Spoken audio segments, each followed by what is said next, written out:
sitting in the audience, if you don't know her, is Mrs. O'Brien. She teaches at Reedsbrook, she's a retiree, and a citizen.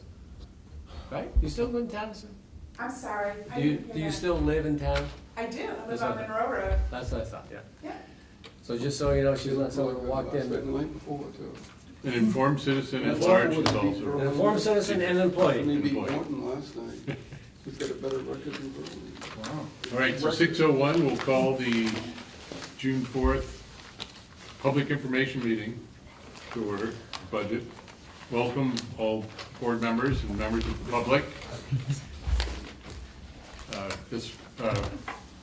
So you don't have to pan we have one member here in the audience, and we have guest members to the budget. This is really actually a first roll through of the, we'll call it sort of the finalized presentation that folks will see on the 7th. So it's a good, very good way to put it. Regan? Well, traditionally at the district budget meeting, we haven't done a We haven't presentation. done the PowerPoint. That's We've right. had the handouts So- and gone through the article. District budget meeting, we move right into the first item, that's the elect the moderator. Right. And we hopefully have a moderator in attendance that night, and we go right into Article 1. So there's But this presentation would be the information that That's would right. be the background for what we will be voting on at the district budget. If someone wanted more information prior to Thursday night, this is the opportunity for people to come and have discussion. I will tell you though, Rob, over the last 5 years, we've gone from 1 to 2 or 3 or 4. We usually have about half a dozen. True, true, true. I think actually the content that you'll see in this is really beneficial as a backup as well for any questions. And thank you, Scott, and Communications Committee for Q&A assistance, so I think Yeah, that's helpful as well. The Community Relations Committee members really came up with a lot of great questions, and Regan has done great work, and thank you for your help with getting those questions together, too. If I may though, Rob, I would like to make a editorial comment right here. I think again, this year we've done a nice job as far as pushing information out to the public. Public awareness, I think, is probably front and center of something we started way back in the October timeframe with Scott's committee. The information there is the format of frequently asked questions. It's been posted on the website. Of course, we just sent out about 6,500 late 22s.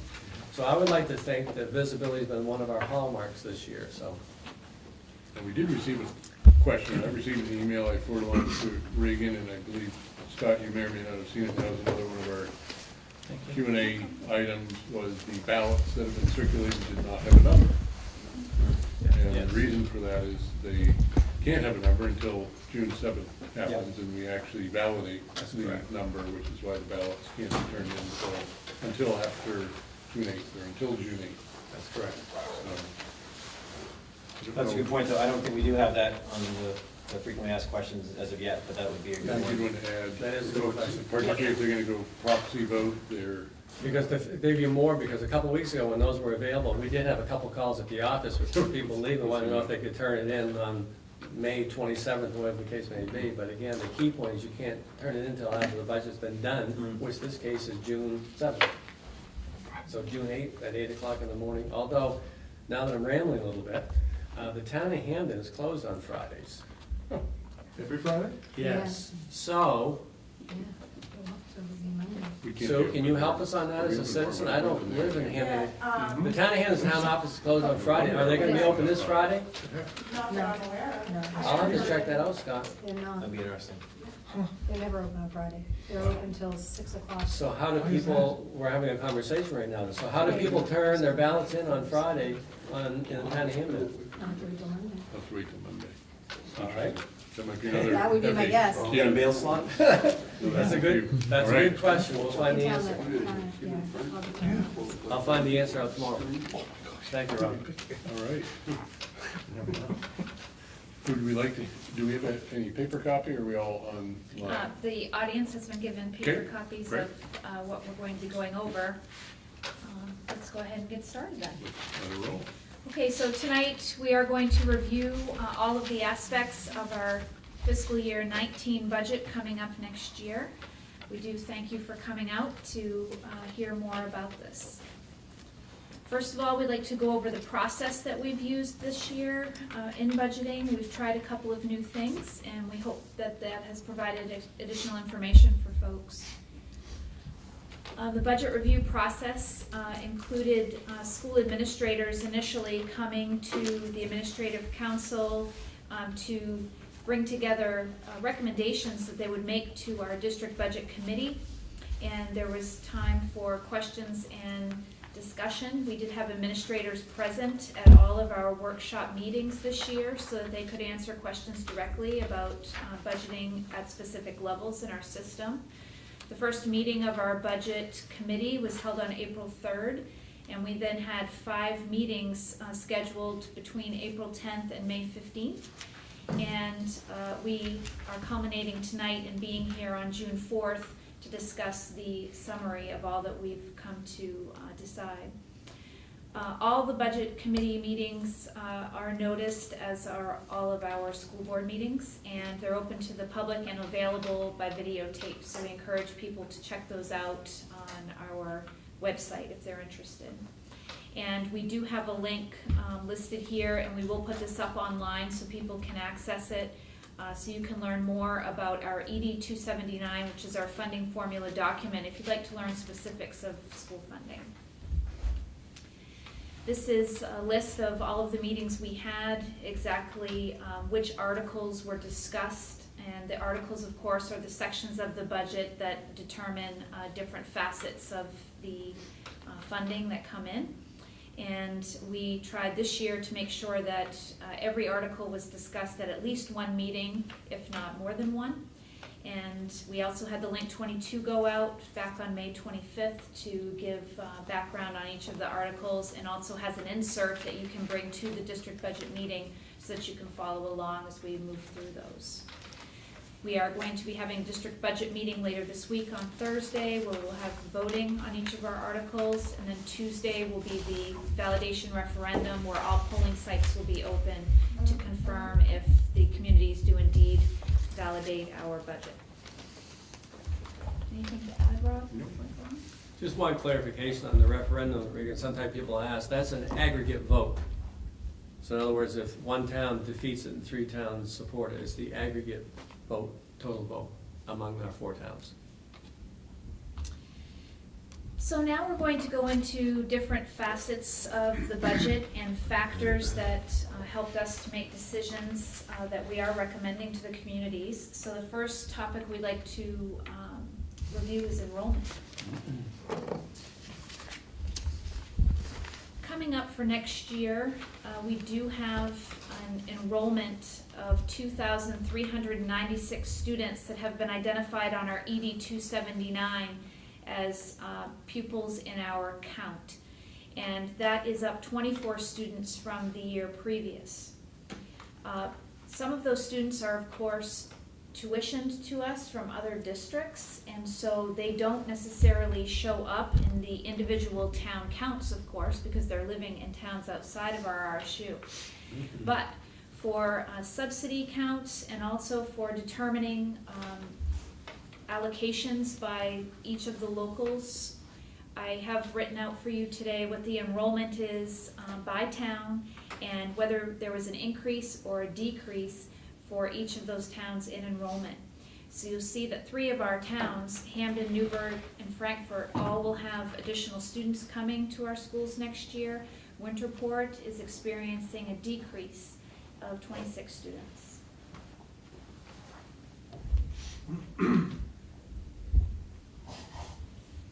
Throughout the state of Maine, we've certainly seen and heard that enrollment is becoming increasingly concerning because of declines.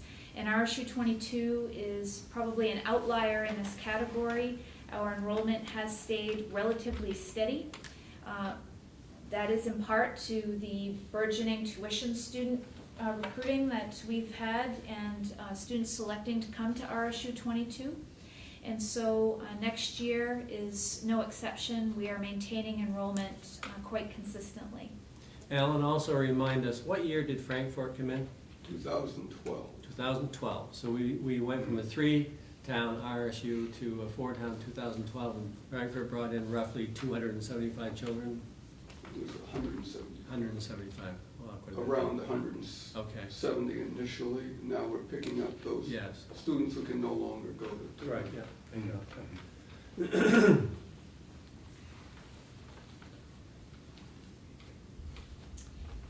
This graph is showing the projected enrollment, and coming up in the next 10 years, RSU 22 will see that there is a bit of a decline in enrollment as we move on to FY 27. But we aren't going to see as dramatic a drop-off in RSU 22 as some communities might. Also, if you notice, the different colors on the graph are representative of the different levels, pre-K to 5, 6 to 8, and 9 through 12. We do see that our elementary enrollment, will have a slight uptick, and then we'll have almost a plateau, I'd call it. Rick, I'm sorry, I can't read the numbers, I don't have my glasses, but can you just maybe for the benefit of the audience, what's the enrollment projected on the far end that you have? On FY 27? Yes. It will be 2,212. Okay, so I ask that question because the point I want to make is, excuse me, the board's going to have to plan strategically for the loss of about 200 students in the next 8 or 9 years. That's a pretty significant drop. That's what, 10%? 9 or 10%. So we're going to have some strategies associated with that well in advance to see how that plays out, if that does come to fruition. Question? Can you explain when and how those get projected? Yes. Is it something you do every year? You might want to restate that. You know, this is- So the question is, can we explain how these numbers come to be projected and how is that implemented? So there is a business called Planning Decisions. They actually do come in and survey your RSU upon request, and they do birth projections going out 10 years.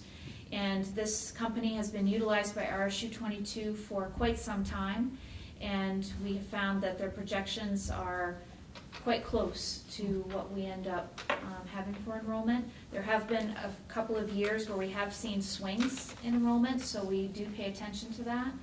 But we will continue to use Planning Decisions for the foreseeable future to keep our projections moving forward. If my memory serves me, go ahead, sorry, go Do ahead. you use them every year or? is it- No, I was just saying, my memory serves me correct, I can give you the exact date, but the last time I believe we used them when we submitted the McGraw-Weatherby application, about 18 months ago. I know it's within the last 2 years, but we tried to, over the years, use them maybe every 2 or 3 years to just project what we're talking about tonight. Excuse me. All right, this graph, which will also be difficult to see from a distance, but this is enrollment by town, and it's simply a display of each of the 4 towns. Hampden is in blue, Newburgh in red, Winterport in green, and Frankfort in purple. And just shows the history of the enrollments over time since 2007. Pretty stable. Mhm. Obviously not for any time soon, but next year, it'd be awesome to see, instead of town, but tuition students as another bar to see It's a great idea. Good point. Sure. how that's going. Great, thank you. Good. Any other questions about enrollment? I actually had a question back with the 2 slides ago, when you had the plus 24 students, and then you had the increase and decrease. Yes, this slide. Mine is 26, and then the 16 and the 6 and the 6. Can you explain the 24? Yes, this slide does not include our tuition students that come from Okay. other districts. We list the towns because those are the determining factors for local allocations, Okay, but tuition students also make up the 24 in the top box. thank you, because So- I was a little worried about my math. Right, so if Jake's comment about adding the tuition bar, if they were added in at the bottom of this, then that number would work. Right, we certainly can add that in, Gotcha. because that's a fair question. Good call. Okay. So our next topic we're going to review is revenue change. That has been a considerable factor for RSU 22 going into next year's budget. This year, we have a state allocation of $18,923,671.79. And that is a change of a little over $203,000. Part of this change, in the amount of about $72,800, is regionalization money. We did participate in a regional consortium to apply for stabilization funds, and we did receive those. We are looking forward to implementing those regional services soon in 4 different categories. And for folks that go to the ED 279 website, you'll see that there are 2 totals. There is one before adjustment, one after. The before adjustment shows the $130,000 increase, and then when you look on the other adjustments, you'll see that regionalization credit of $72,000, and they do total to get to this number. We will have state agency client funds coming through our district, but this coming year, we do project that we'll be receiving less state agency client money. State agency client funding comes for students who are wards of the state and are residing in our district, and therefore their education is our responsibility. At times, those students do require services that are beyond what RSU 22 may offer, and so they may go to regional programming, for instance. So this funding assists in helping us pay for the transportation and the programming. Rick, I'd like to make a point here for future thinking, and that is if the regionalization concept stays in the school funding formula, I would encourage the board and administration the next 2 to 3, 4 years to look at other ways that we can regionalize to bring in supplemental revenue. Otherwise, if we didn't do that, would not supplement the budget. So do it in a very prudent, fiscally sound, educationally sound manner, but nevertheless, we need to be looking at potential options. Well, and to add to that, noting, or as a preface to our next one-time, some of the local earned revenue, the $72,000 adjustment, is that going to continue, provided we continue to operate as we are? Is that a one-time credit for looking into the program? We are expecting that the regionalization funds will continue to flow to RSU 22 as long as we participate in the services. There may be a point where we're expected to accentuate and enrich those services beyond the level we applied for, but at this time, we do expect them to continue. Excuse me. So for the local earned revenue, we are expecting a substantial reduction in local earned revenue next year, and the reasons for that are mostly about the fact that one-time revenues that we've enjoyed in the past we won't be seeing next year. For instance, we have VZ School Department. They'll be having their own business services in-house next year, and so that was about $60,000 in lost revenue for RSU 22. We also had a one-time energy efficient project from Honeywell that brought in about $129,000, and so we won't be seeing that one-time money again. And then we had gifts, donations for prepay, and that was about $60,000, and those donations will not be coming in next year.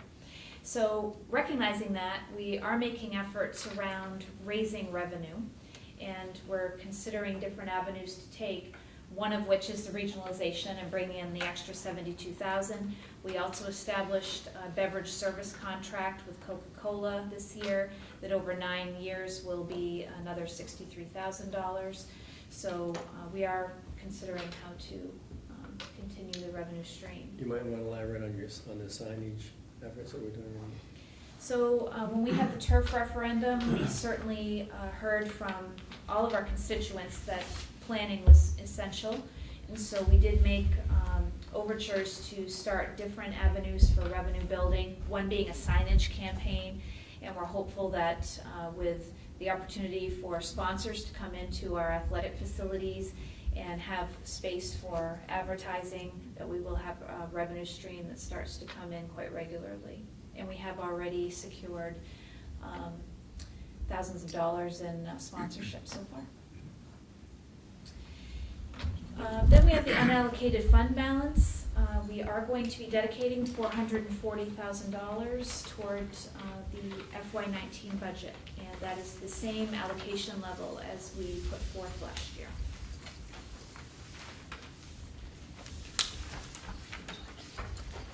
So we have revenue change and summary of the revenue change.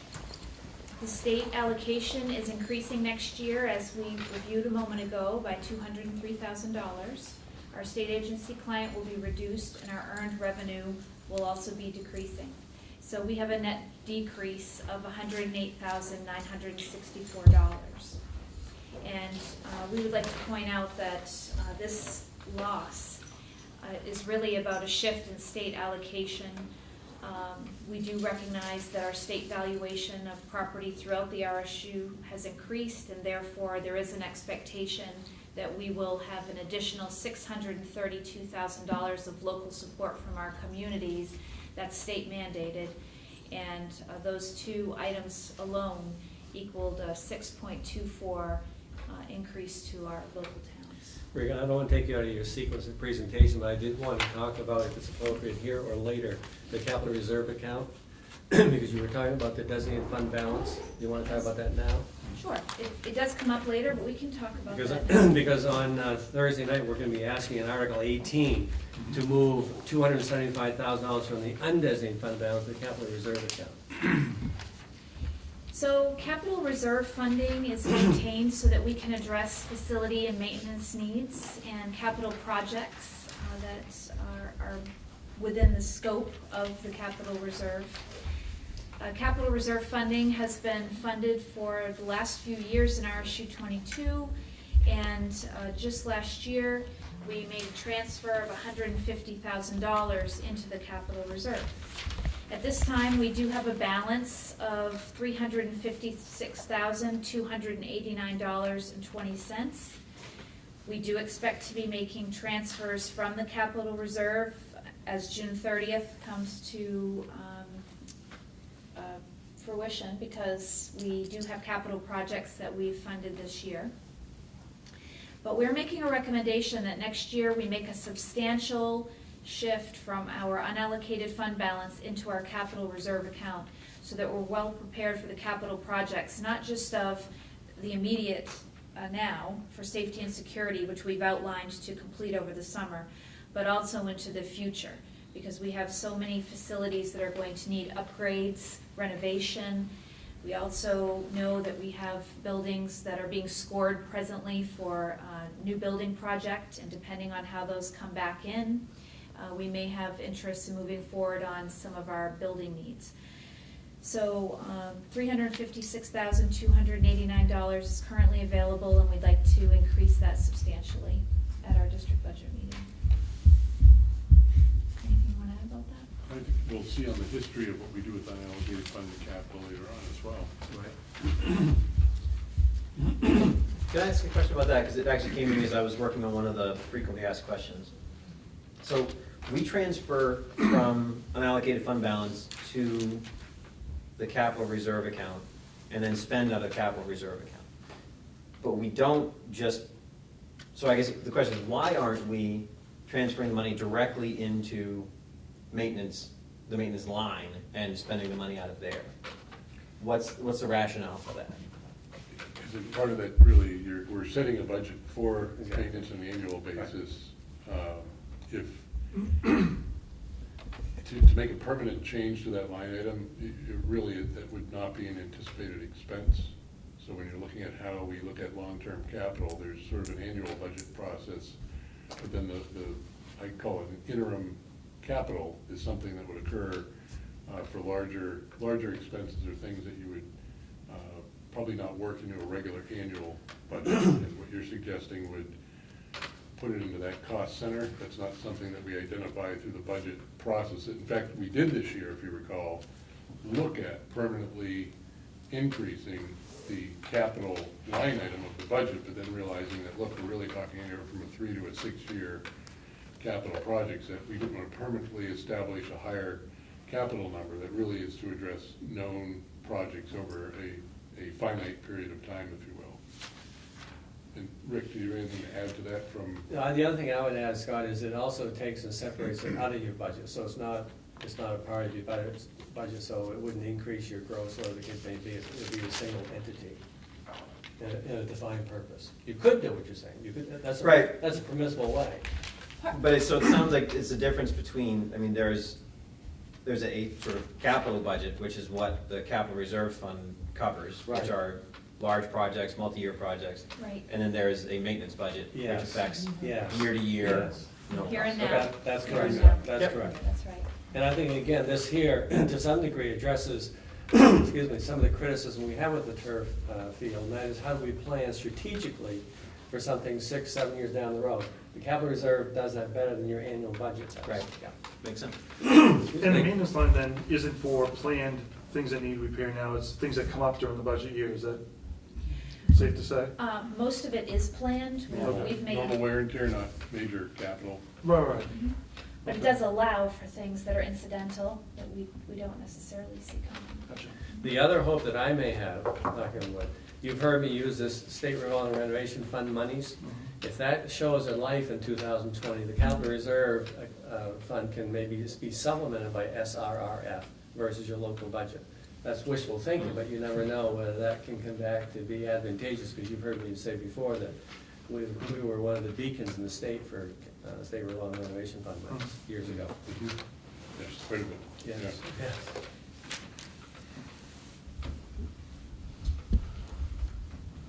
So, in regard to revenue, this shows the state subsidy that RSU 22 has enjoyed since 2005.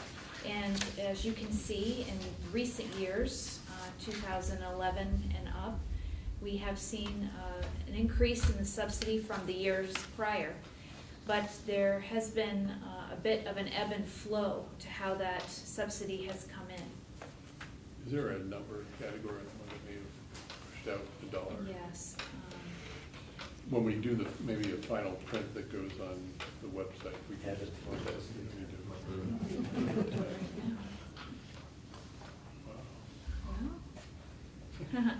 I don't know where my numbers have gone, but anyway, the state subsidy is a little over 18 million in this year. Yeah. Yeah, thanks for noticing that. And I know, I can't see, there are roughly a little before halfway through the grid, it jumps fairly substantially. What are those years where there are those two sort of large steps? I can't make that up. You're talking about right here? 12, yeah. Yes. Frankfurt. Is that a lot of it Frankfurt? Um, That would be Frankfurt per came in 12. 12, okay. Well, What years do I'll those get back to represent? you. Okay. Yeah, I see that. The other thing, allow me to think out loud with you, because I'm giving you my best guess. The other thing, that's when your debt service came in for, well, didn't come in, but it was a part of the budget for Reedsboro, Wagner, the $6 million renovation of Smith, and we were preparing to do the debt service on Hampden Academy. So that probably all gelled in the line, probably the years 12, 13, 14, 15. And then Well, Frankfurt. part of the reason I'm asking though is because if one of those years is the 2013 subsidy, that's, 2013 is also the year that the state shifted retirement Correct. responsibilities That's correct. from the state to the district. So some of you might look at that and think, well, but look, we got a sizable boost right here, except that it may well have been that year, and like I said, I can't see the year for year, but that could also be the exact same year that we received a huge new liability Yeah. at the same time. That's right.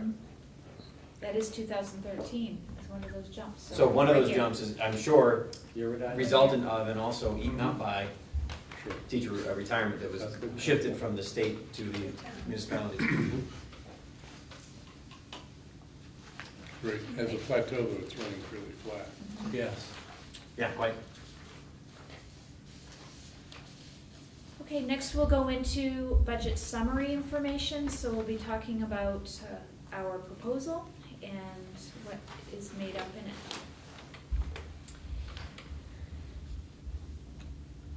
So in this current year, FY18, we did have a budget of $30,972,941.52. Next year, we are recommending an increased budget of $31,936,061.13. We do want to let folks know that this FY19 state allocation we received reflects a reduction of funding for Article 3, which is Career and Technical Education. Career and Technical Education will now be paid directly to United Technology Center and will not flow through RSU 22, which is a change across the state this year. Our budget increase is a 3.11% gross increase over the prior year budget.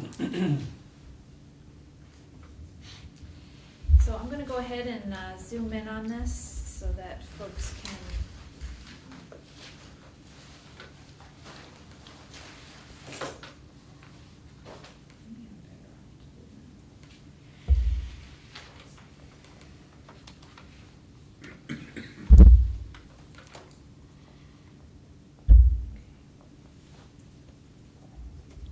not sure it helps you all substantially if I zoom in, but I will do that, so. Very good.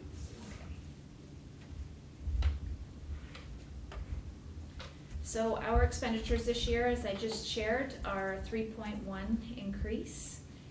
We do show the revenues, and we have the $203,000 coming in from the state that includes the regionalization incentive that we received. It does show the reduction in state agency client money that we are anticipating. This is the area where it will show the one-time revenue reductions that I spoke about earlier this evening, plus the revenue we do expect to be receiving. So we are anticipating rental fees to come in, gate receipts from all of our high school athletic events for which we charge. Athletic participation fees are charged to each student who plays a sport in Hampden Academy at $50 per sport per season. We have E-rate reimbursement, which comes from the federal government to really help us with interconnectivity and making sure our communication systems are up to date. We are anticipating a substantial revenue reduction in E-rate. That is happening across the United States, and this may be eventually even phased out, so we'll have to pay close attention to E-rate. IRS reimbursement is also going to be reduced, the amount of $15,000 next year. We had the energy rebate come in at $139,000. We will not be seeing that one-time rebate from our energy efficient project in the coming year. We also are having expenses reimbursed. The town of Newburgh does reimburse part of the expenses incurred from use of the building out there. And we also have virtual high school expenses reimbursed from area high schools that buy seats from us. We are anticipating a slight downturn in revenue in the amount of $3,000. We have one-time donations for pre-K that will not be coming in next year. We have had to make up for the pre-K costs in our budget, but we are reimbursed for pre-K students in the funding formula. The one-time loss this year with the VZ School Department taking their business services back under their own roof will be a loss of about $60,000 for RSU 22.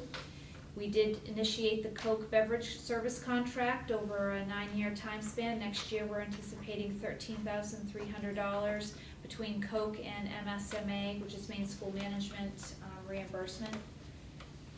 Maine School Management reimbursement for unused unemployment. unused unemployment. Main care we bill for. If we're providing services which are qualified for reimbursement under main care, we do bill, and we are anticipating $20,000 of revenue from that effort. And then tuition are from students outside of our district who are choosing to come to Hampden Academy and are paying tuition. We are anticipating at least 30 students coming to Hampden Academy next year and revenue of $285,000.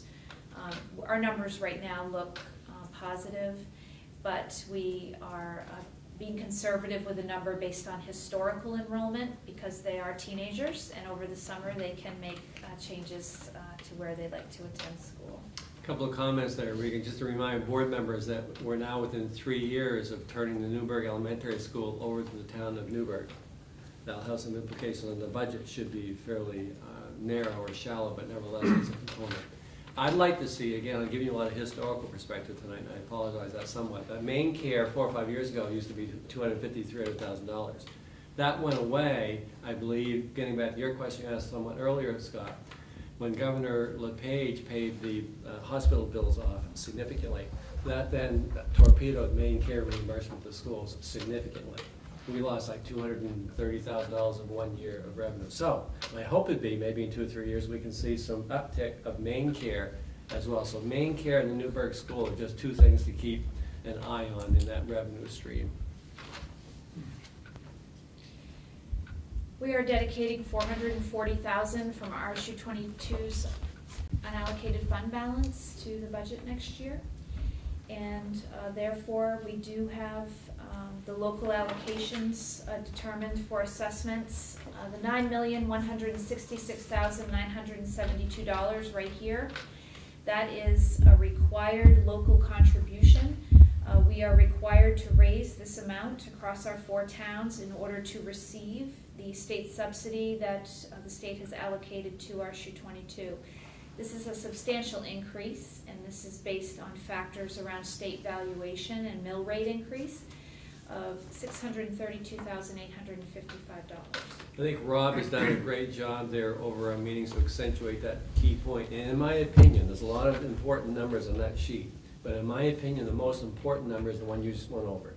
And that is, in order to receive the state subsidy, we must raise that increase of $632,000, which is 7.4% within the funding formula. That's profound in its importance. And Al and I were talking before the meeting, a lot of districts are in similar suit that we are with respect to the shift, and there's 2 major reasons for that. If the property valuation is higher than the state, and ours is 3% as compared to 2%, and the mill rate of 8.19, 8.51 is driving the answer to the question, why is that happening? Will that be highlighted on Thursday at all? Is there a way to do that? We can describe it. All folks need It's to hard do to is see. go to ED 279, they'll see the 1.077 billion in valuation, and you multiply it times 8.51, and there's your number. It's as simple as that. That is a formulaic number, and there's no, it is what it is. Now, I'm glad you asked the question though, because I'm gonna put Rob on the spot, because in my opinion, when you go to a district budget meeting, as your superintendent, I'll be able to speak to that, and Regan is our assistant superintendent, but the power of the meeting is a board member saying that. And Rob is very well versed in this, so he can certainly articulate that so people, if the question is asked, we can really handle that. I just think that for those who haven't come to these meetings or that watch it, Sure. that's a very important. Well, we can actually go to last year and show that it was 1.04 Yeah, right. trillion in valuation times the old mill rate of 8.19 to Right. come up with the $8.5 million local requirement. And again, the mill rate went up and the valuations went up, so our local support required went up by over 600,000. And not to be cynical, but people need to realize if that's decreased, then your state is decreased as well, okay? And you lose double that. That's right, that's exactly right. So to continue, we have non-state debt service in RSU 22 that is going down because, of course, we are getting closer to paying things off, and we're at $487,239 for that. Then we have our local assessment without state participation in the amount of $2,321,809.18. And that portion, of course, is dedicated for items that are not covered under the EPS formula or not fully funded through EPS formula, so that those opportunities are available for students in RSU 2. And Article 14 gives some good descriptors as to what's not covered, because the typical question is, what do you mean things are not covered? So Article 14 and the explanation gives a good overview of some of the examples that are not covered, co-curricular, extracurricular, transportation, things of that nature.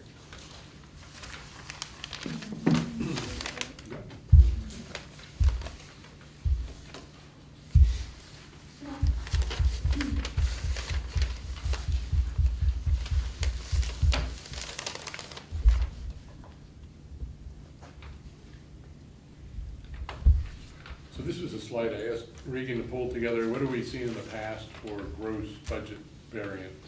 And this goes back it shows 2009 through 2019. And what was interesting is to see that our increase this year is the average that it has been for the past 11 years. Certainly not the lowest, and it's certainly not the highest that we've seen. It's almost exactly the numerical average.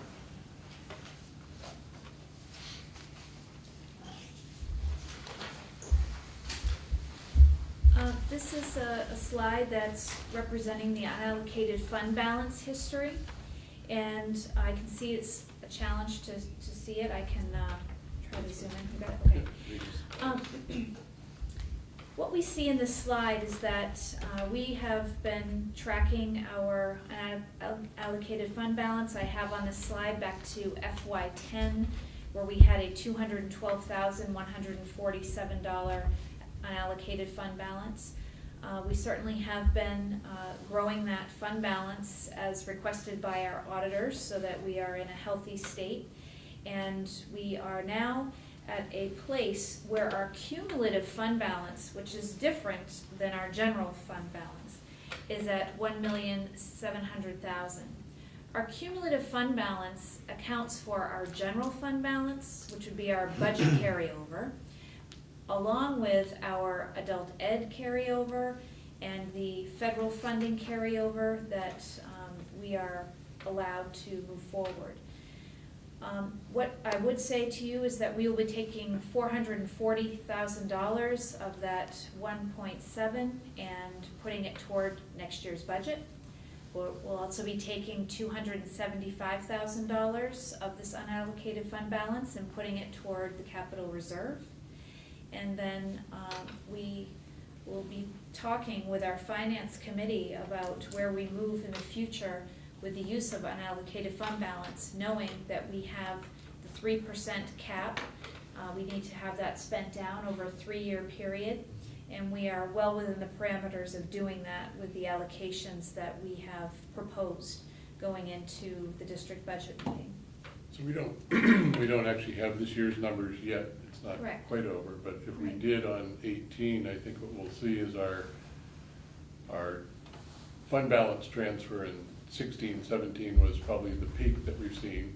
I know there was concern last year that we had the number too high, but I think this year, seeing where the fund balance is and seeing that the capital reserve side is where we're putting it, it's about $125,000 more paying down from the unallocated fund than it was last year. I know there was concern by some of the town managers that at the rate that we were taking that out, we would go quite a bit below our 3% cap, or the amount that we're allowed to carry over. Mhm. It was interesting, we did research on some other communities and their budget.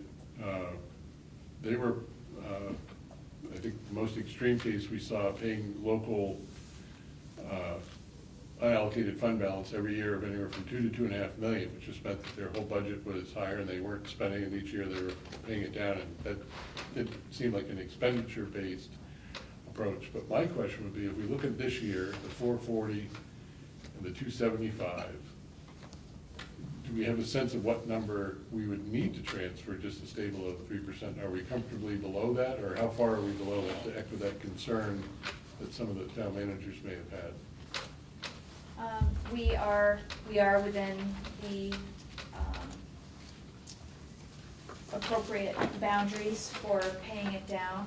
I think when we last looked at this, we thought that 440 would put us into or right around the 3% range. So the 275 additionally would clearly put us below that 3%, or Yes. no more than 3% carried over. Right. I need tabs on my binder, but yes, I think we're headed for a healthy decision around the fund balance. And I'd also want to say that the auditors are definitely comfortable with where our fund balance is, and that we do have the rotation to have the pay down to keep it within the check of 3%, but also maintaining a healthy fund balance for our district, so. Yeah. Any other questions about that? 3% of our gross budget, if my calculation's correct, is $958,000. We're pretty close. We're pretty close. Yes, we are, yeah. And to reiterate, that 1.7 is inclusive of money beyond the budget pay down for general fund. Okay, this is a slide that is showing per pupil expenditures in each of the budget categories. And you can see that the red is representative of state expenditures in each of the warrant articles. The bluish purple is representative of RSU 22. And we are doing well with expenditures, certainly being competitive in our state, but we are at times below the state average for expenditure in certain categories.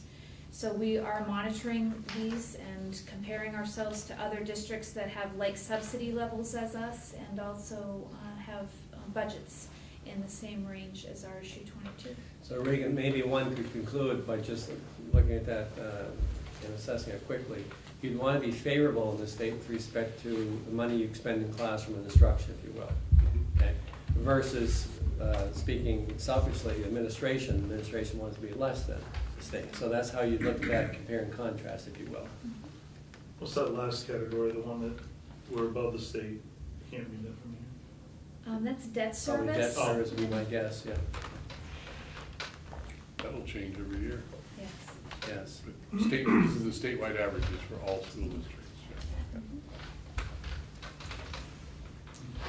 Okay, so let's go into each of the articles so that you can see what we're expending. So right here is just simply a list of the articles as an overview. It's not that. Yes. This is available in your insert from the link 22. It outlines each of the article amounts and goes on to give you more information about variances, and we'll go over those right now. Article 1 is regular instruction, and there are many areas in Article 1 in which we decided to prioritize to increase, including salary lines in Article 1 for all employees. We also had an increase in benefit lines in Article 1. This is where our pre-K contract is for Waldo Cap, which is in Winterport. And because we did not have the pre-K one-time donations again this year, we did have to put that into our budget. We also had an increase in the amount of the contract because we are allowed to have students go to the Waldo Cap pre-K who are not qualified for Head Start. So we had to increase the budget amount for them. We had a reduction in our copier lease going into next year. We also have tuition that we are bringing in from other school districts. We have tuition reimbursement for faculty. Tuition reimbursement includes paying for courses at different institutions. And you'll see that there's reduction. That's really adjustments. We monitor how much is spent in different categories, and we're able to do some shifts in order to make sure we had the appropriate increases or pullbacks. Instructional supplies, we made some adjustments with that. In pre-K through 8, we did have some reduction, but then we put in additional money in other areas that were supplies that we'll see in a moment. 9 through 12, we had an increase in supplies. Field trip money we put into the budget for the first time in several years. It's what I would describe as a meager amount, but it certainly will get field trips with some lift off, and we do appreciate all of the support that field trips get in RSU 22 from our parent groups to individual families to sponsors. Copier paper is increasing in cost, and we've reflected that here. We have books and periodicals at levels where we needed to increase the amount and then adjust for a decrease at the high school.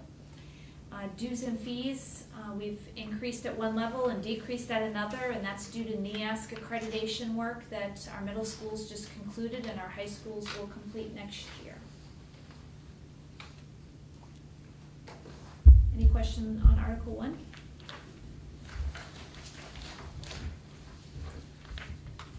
Okay, moving on then to Article 2 is special education. And special education, we will see an increase in Article 2. This is primarily due to an increase in salary and benefits for the positions that we have in special education in RSU 22. And we also had additional staff that came online in the year we're currently in, and we needed to bring those folks into the budget.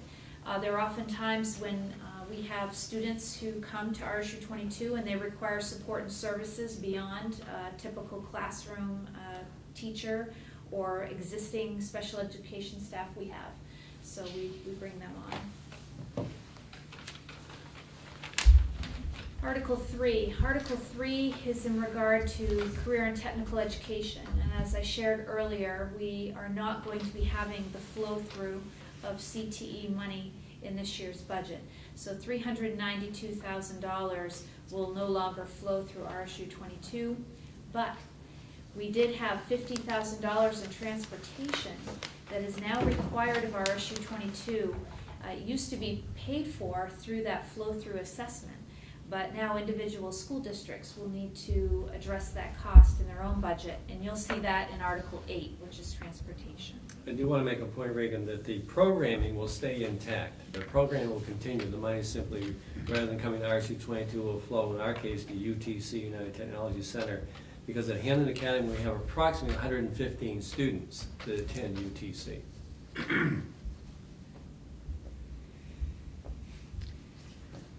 Article 4 is other instruction, and this is where our co-curricular and athletics live in the budget. And we had stipends and associated benefits for coaches and staff that increased. We also had supplies and equipment and dues and fees, along with transportation shifts and officials and trainers where we had adjustments made. We actually have a variance of a decrease in Article 4, and I would say that this is one of the articles where we have probably had the most, one of the least amounts of shift or significant change.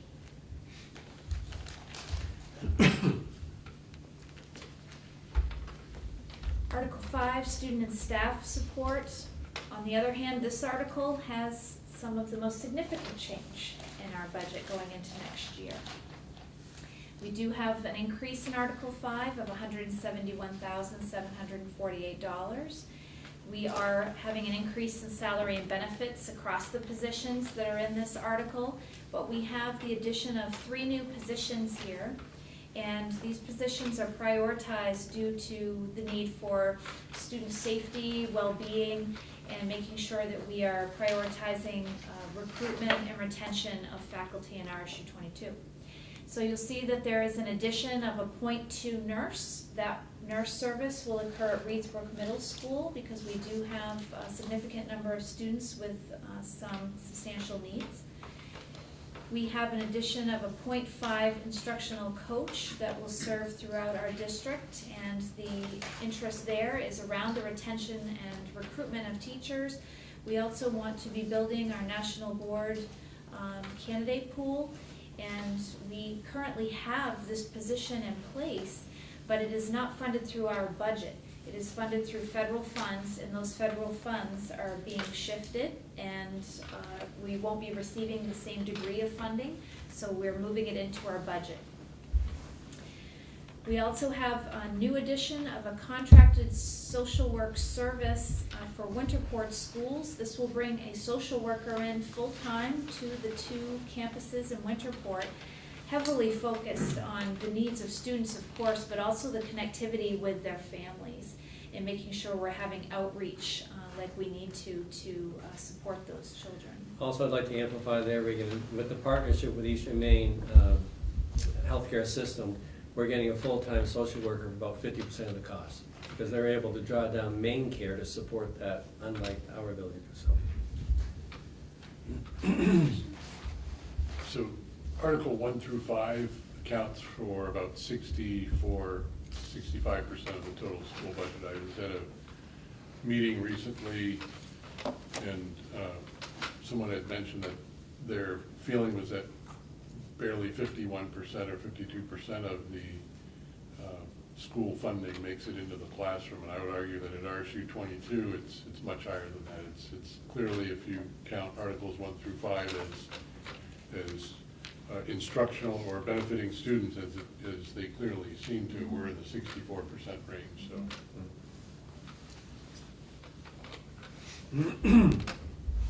Okay, Article 6 and Article 7 are the administration articles, and Article 7 is system administration. And so we do have a reduction in this article going into next year's budget.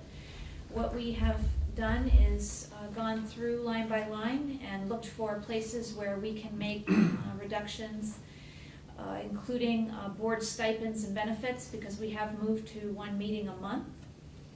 We also have contracted services for the board that we have reduced, along with the fact that our audit services contract is going to have a cost that is slightly reduced next year. And we also have made a decision to reduce legal service costs that we had built into the budget last year. We've been in staff negotiations and we have not been accessing legal services for those. So that's a substantial reduction at $15,000. We also have a reduction in salaries for superintendent and assistant superintendent, and that is due to the fact that last year in the budget there was overlap between the outgoing assistant superintendent and the incoming, and that is not occurring this year. We also have reduction in benefits for those positions. The one area where we are increasing at the system administration level is for professional development. We have 3 new staff members in the finance administration, and we are doing some work to also start online services for the full district, and so we have to have training for those implementations. So that is the only area where we will see the increase for professional development. I'd like to personalize this, Rob, if I may. I know the board members know this, but for the benefit of the audience, on a personal note, the superintendent's salary is 75% 3 years. I retired 3 years ago. My salary went down 25% by law. I'm retiring permanently in 2 years. So the board's going to have, in my opinion, another discussion in another year as to what's that superintendent's salary going to look like when you look to bring the successor in for myself. Do you want to stay at the 75% level, or do you want to adjust that accordingly? So that's another position that needs to be discussed in the next 2 years, again, for the benefit of the public, because that 75% may have to be reconfigured, if you will. In our business office, we do have a couple of instances where employees have made shifts in their packages for healthcare, and so we have incorporated the cost shift for those choices, and also we do have increases for salary and benefits. This is a slide that is a demonstration of administrative cost comparisons from the state to districts who are either close to us in proximity or who are like us in either subsidy level or size. And I know it's hard to see there. Maybe I should pull the original. But you can tell that for RSU 22, I'm actually going to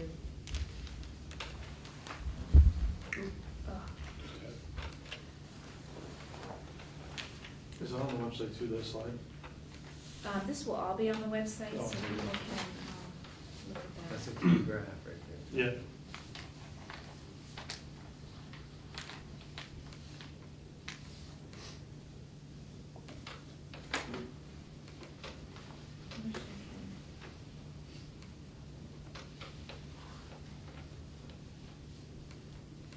I just cannot increase that size. I apologize.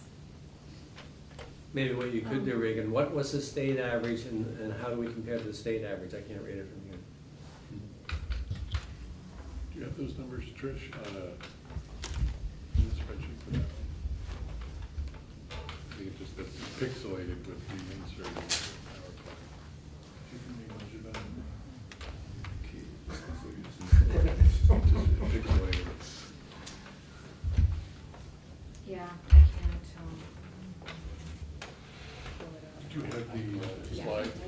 pulled it earlier, there we go. Ah. Oh, it could come out as clearly as maybe. Okay. So we will read to you. If it's down here, that help, this is us down here. So the state average, system administration is $421, we're $318. School administration is $710, we're $558. So you can see we're very favorable.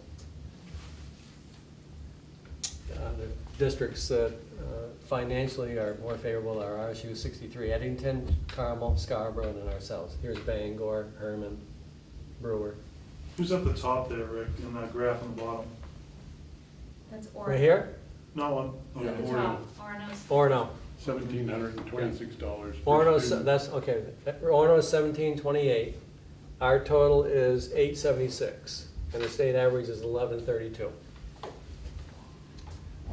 So the most expensive people is Orono, Portland, RSU 3, which is next door to Thorndike, Old Town, Belfast, Brewer, Corinth, then the state average, Herman, Waterville, Bangor, then us, Scarborough, Carmel, and Eddington. So our administrative costs are very favorable comparatively, is the bottom line. In compared to peer schools. Yes. Now, this information is from the Department of Education website. Their latest figures are, of course, for FY17 because this year has not concluded yet. So once June 30th hits and they have all of their reports in from this fiscal year, then they will update this chart. Remember, many years ago, when the consolidation theme was very hot and robust with Governor Baldacci, remember to remind you, 5 districts were exempted from consolidation because of high-performing and system administration. So that bodes well, that dovetails exactly with that, and we were one of those. So basically, I know John's shaking his head, basically your system administration is very lean and mean and productive, and your student costs are exemplary, if you will, in a nutshell. Well, at some point too, the student enrollment, when it drops too far, that's when it goes up exponentially. Exactly. Because you're, That's right. That's right. Services. yeah.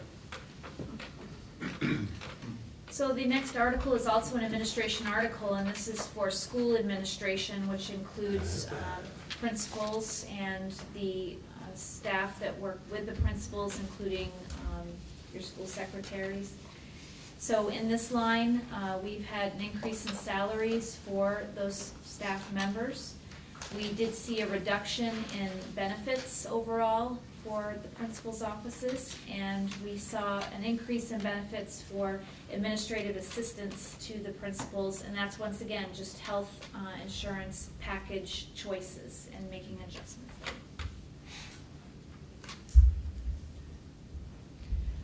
Article 8 is your transportation article, and the most substantial increase in this article is that our SEER bus contract it has 1 more year left in it, and we are going to be having that yearly increase in the contract cost.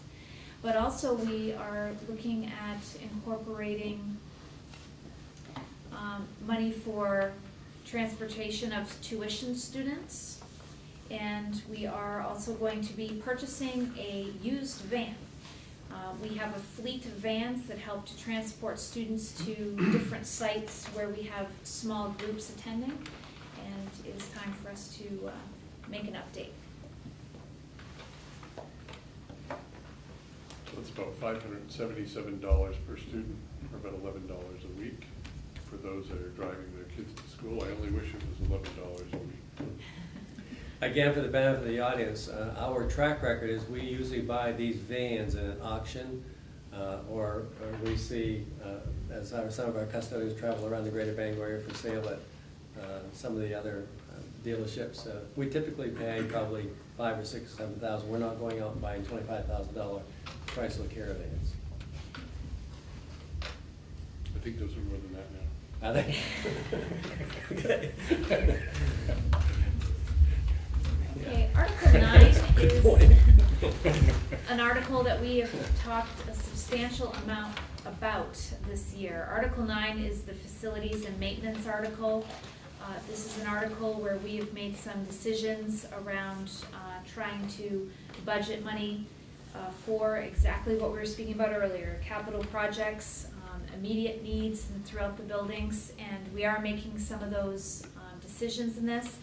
But for the most part, we've decided that capital reserve is going to be a place where we will fund by pulling money from our unallocated fund balance and dedicating it to the reserve for summer projects. We are having a decrease in electricity costs.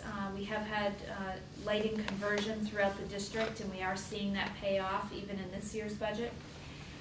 We are going to see a decrease in fuel costs because we are moving to propane in several of our buildings. We have locked in on a price for propane last year, so we think that that will work well. We are seeing an increase in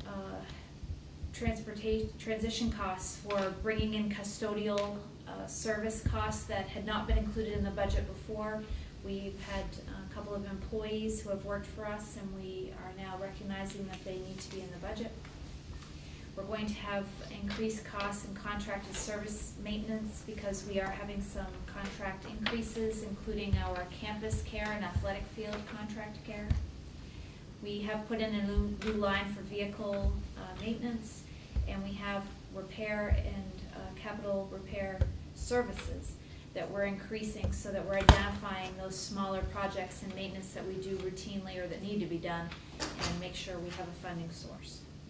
We have some equipment replacement that needs to occur, equipment purchases, and we have miscellaneous individual shifts in lines that are less than 10,000, any one of them. So we've put them in the budget as a $17,500 adjustment. This is a good place to go back to talk about the capital reserve. There is the balance that we currently have. We will be making some moves from that in June.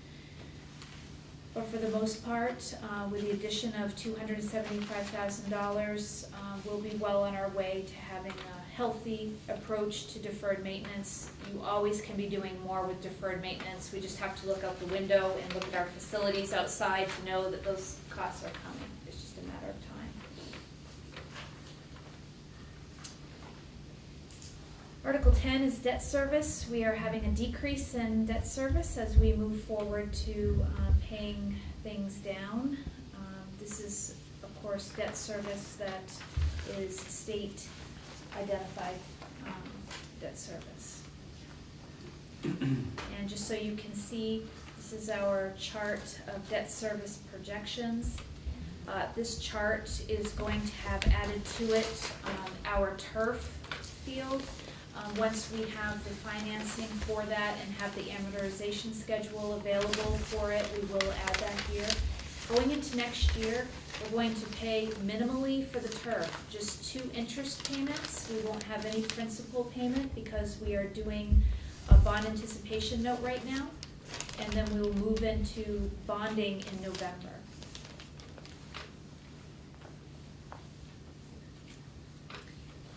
Article 11 is the final article in our general fund budget. We did fund last year $30,000 toward our school lunch program. We are not going to fund that next year because we feel that with the carryover that the program has coming out of this year and the revenue that they are able to be pulling down, they likely will be able to be self-sufficient next year. So we'll monitor that and see how it goes. And then Article 17 is adult education. We just wanted to bring that back to you so that people were aware of the amounts for our adult education. We are budgeting for $72,000. That's a variance of $4,000 over $68,000 last year. Any questions on articles?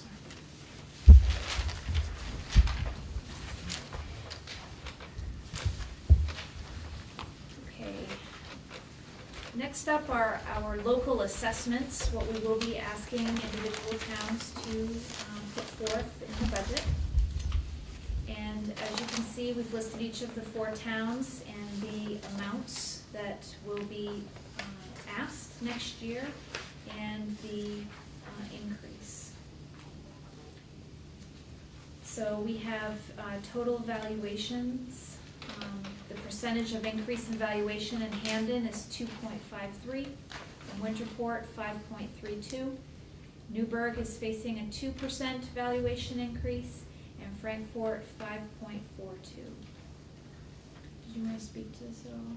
That, for folks that are interested, you can simply look at the state website listed at the bottom of this slide. It lists the valuations by town. You can look back, which is what we were able to do, and make that simple comparison. And these are the numbers that plug in directly to their total district valuation that is levied against the 8.51 mill rate. And just to amplify that, Rob, the local assessments are determined 80% valuation and 20% pupil count. So.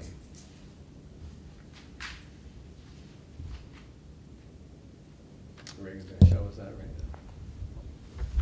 So this is a slide that we have put up several times in our workshops. It is a change in the town assessments, this box down at the bottom here. We will put this up on the website so that people can see that very clearly and understand what the percentage of change is. But overall, I'm just going to pull it up so everyone can actually see it.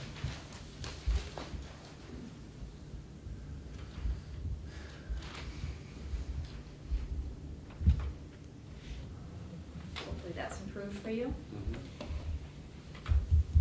So Hampden next year is going to see a change in their local assessment of $569,722. That's a shift of 8.97%. Newburgh is seeing a change of $92,000, 8.62%. Winterport is seeing a change of $307,945, 11.6%. And Frankfort at $102,365 and 12.36%. Of course, as we've talked tonight, those shifts are driven substantially by an impact on valuation and mill rate. I don't know if we have a slide that shows this, but I know in the link 22 on the budget page, we do list what that equates to on a per $100,000 valuation. Does everyone have this in the audience? Because we can get you a copy. Would you like a copy of this? Yeah, sure, yeah. Do you have that? Okay. Page 7. All kinds of And you'll see is that the increase roughly follows the rate of valuation change. Both Winterport and Frankfurt, I think, had the highest valuation increase. They see the highest, excuse me, the highest increase per 100,000 valuation. Hampden and Newburgh are approximately the same. So the Frankfurt is $122 per 100,000 valuation, Hampden 91, Newburgh $89, and Winterport $116,000 per 100,000 valuation. That's the increase over the next year, if you will, based on valuation change.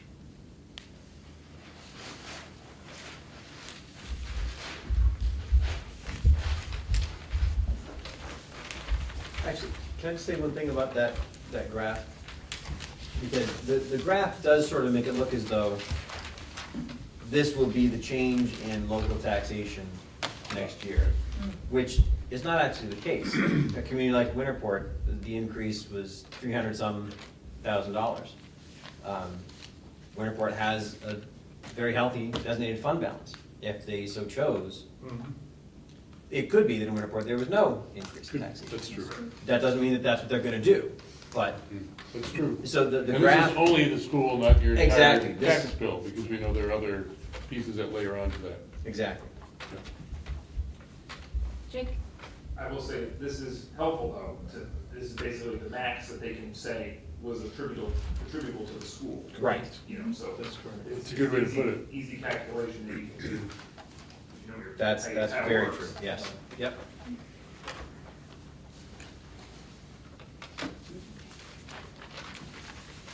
And then we've just included graphs to show over time what the assessments have been in each of the towns and give you a visual about how those have been implemented.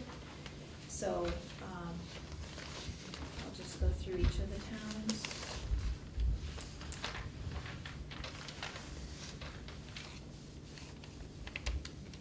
Any comment you have on the shifts? I think we see this year that the Frankfurt shows it best. There is a substantial shift, but we know the driver behind it is really the valuation and mill rate coming together to really form a perfect storm of expecting that property values represent an ability to pay. So, you know, just to sort of add this piece in again, talking about the cost shifts from the state, 8 years ago, I think, the state mill rate was like 6.4. It is now 8.2.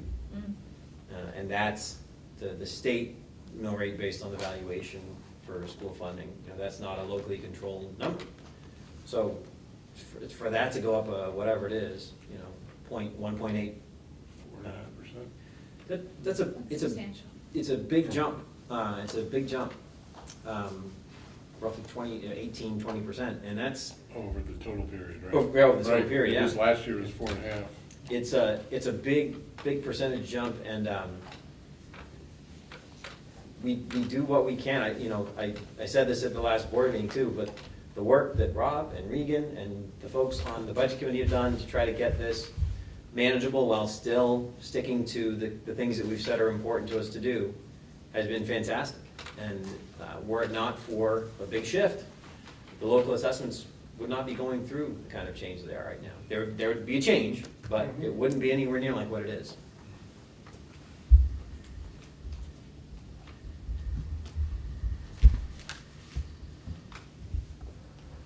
These are local assessment variances, district summary level since 2009. That's our 9.8 total. Yeah.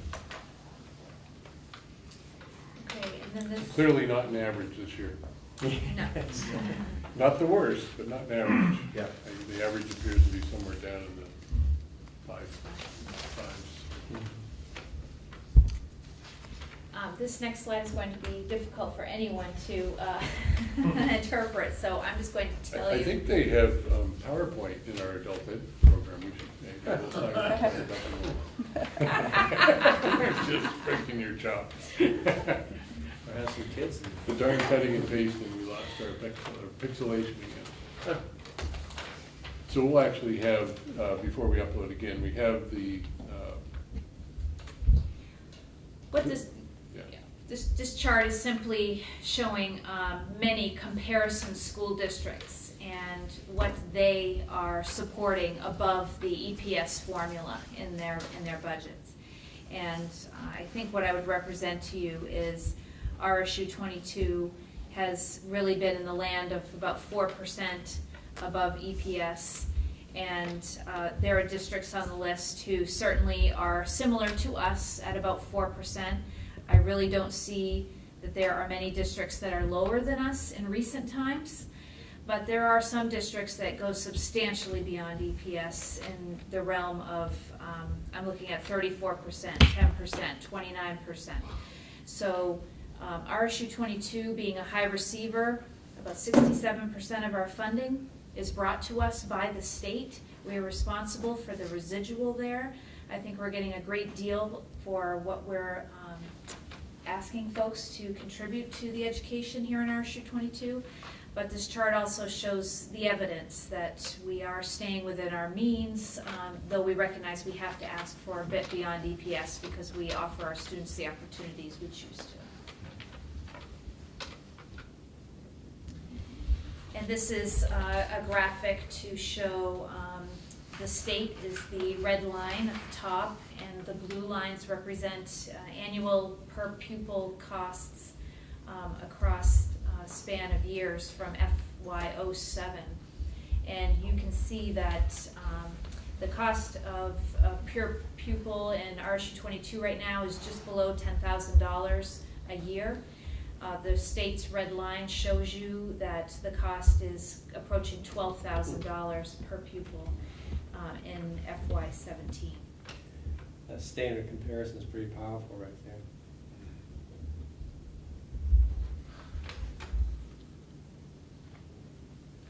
So, we'd like to come to a close and share that we have the district budget meeting on Thursday night at 7 p.m. We have the validation referendum on Tuesday, June 12th, where we are asking everyone to go out and vote. All polling sites will be open from 8 to 8.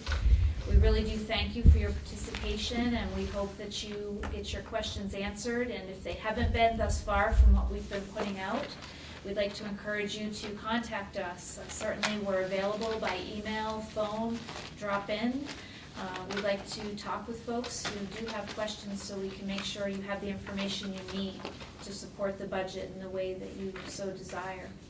And I'd like to thank the folks that attended tonight from the audience.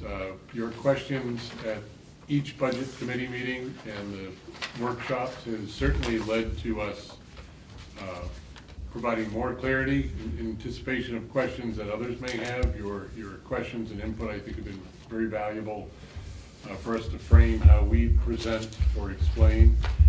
Part of me thinks that we should have the ability to replay some of these slides, if not on a screen, at least to be able to orate them for the group on the 7th.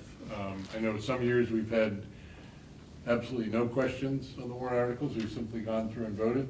And some years we've had an extensive amount of questions. But I do think that the material that Regan, you've been able to pull together in this PowerPoint that's online goes into enough depth to answer those questions, or at least is on tap to answer those questions. So for folks that have questions before the 7th, look for this PowerPoint, the final version, right-sized and edited, and we'll have that available. And I think between that, Scott and your group with the frequently asked questions and link 22, this has probably been the most information-rich year I've ever seen, at least in recent memory. We've On had 9 meetings. nine meetings, and there's a lot of information to go through. So thank you, everyone, for all your help through the process. Thank you, Regan and Trish, for all you've done to pull the data together. It's a lot to do. So Okay. I think our Good.